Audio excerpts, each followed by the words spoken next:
Les idées d'extrême droite ne sont pas nouvelles. Au long de notre histoire, l'orientation principale en a toujours été la haine de l'autre.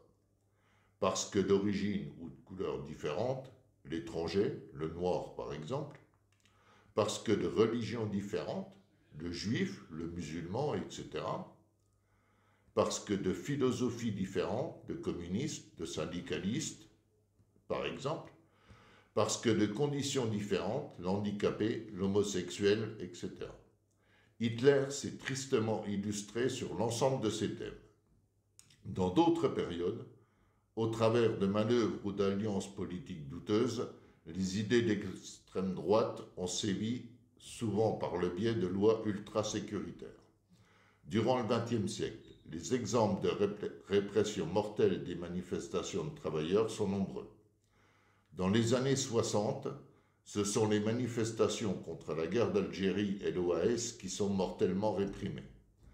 Le début de notre siècle n'échappe pas à cette réalité. Répression des manifestations gilets jaunes dernièrement, répression des manifestations et actions contre la réforme des retraites, etc. Quelle que soit la période, l'extrême droite a toujours soutenu le grand capital dans ses actions. Les votes des élus d'extrême droite dans les dernières années en sont révélateurs. La démocratie citoyenne, le débat, le vote sont des outils de lutte contre ces idées nauséabondes. Tous les travailleurs doivent s'unir pour combattre la haine.